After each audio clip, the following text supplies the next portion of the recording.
एक सुनहरी धुन में लिपटी सल्तनत में एक कम उम्र शहजादा महल की बालकोनी पर खड़ा नीचे दुनिया को देख रहा था। यकीन किए कि कोई भी उसके मकाम तक नहीं पहुंच सकता, मगर उस रात आसमान उसे आजिज़ी का सबक सिखाने वाला था। शहजादा ज़ैद अपने लोगों का महबूब था, होशियार, बहादुर और नरम दिल, मगर जैसे जैसे महल में उसकी तारीफ़ों के नारे गूंजते गए, वैसे वैसी उसके दिल में गुरूर का पौधा परवान चढ़ने लगा। वो बाज़ारों से गर्दन ऊंची किए गुज़रता, न गरीबों को सलाम करता, न खादिमों का शुक्रिया अदा करता। एक रोज़ एक बूढ़ा किसान आजिज़ी से बोला, अस्सलामु अलैकुम मेरे शहजादे। तो ज़ैद ने तन से कहा, अपने कीचड़ भरे हाथ मुझसे दूर रखो, शाही खून मिट्टी के लिए नहीं होता।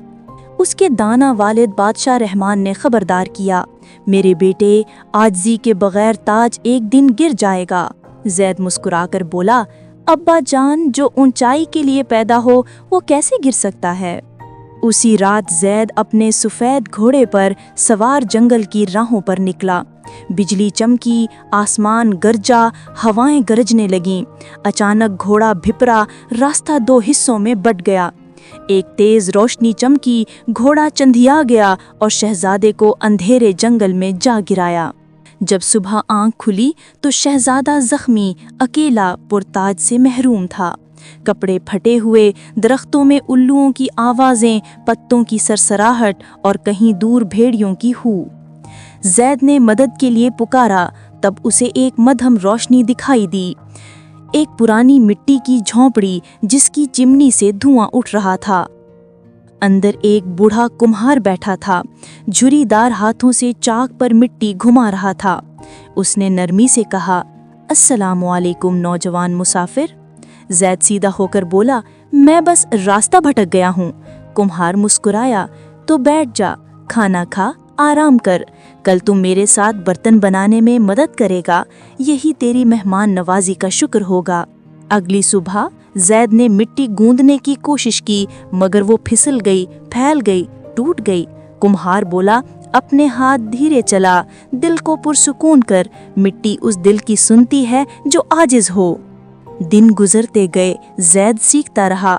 आखिर एक शाम उसने अपनी पहली मुकम्मल सुराही बनाई।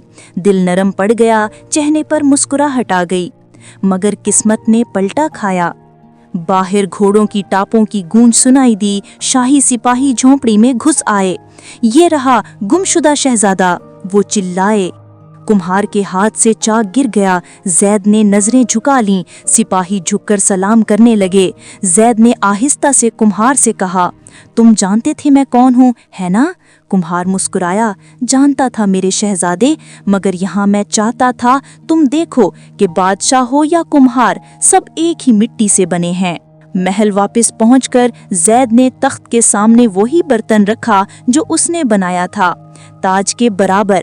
फिर सबके सामने बोला, आज से ये बर्तन मेरे ताज के साथ रहेगा, ताकि मुझे याद रहे कि गुरूर मिट्टी से भी जल्द टूट जाता है और सिर्फ आजिज़ी ही रूह को कायम रखती है।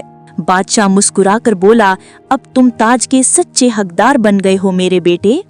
और उस दिन के बाद शहजादा ज़ैद ने अपने लोगों के दरमियान आजिज़ी से हुकूमत की, गरीबों की खिदमत की, खुद उनके साथ बैठकर मिट्टी गूंदी, और वो सल्तनत जो कभी गुरूर में डूबी थी, मोहब्बत और बरकत से फिर से जगमगा उठी। मेरे प्यारे बच्चों, गुरूर दिलों को भारी कर देता है, मगर आजिज़ी रूह को बुलंद कर देती है।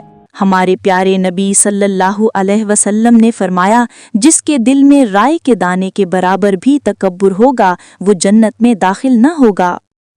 ज़मीन पर नरमी से चलो, बात मोहब्बत से करो, और याद रखो, अल्लाह ताला उन्हें पसंद करता है जो आजिज़ी इख्तियार करते हैं। गरूर दिल को अंधा कर देता है, मगर आजिज़ी जन्नत के दरवाजे खोल देती है। और हाँ, मज़ीद खूबसूरत इस्लामी कहानियों के लिए लाइक, शेयर और सब्सक्राइब करना मत भूलिए।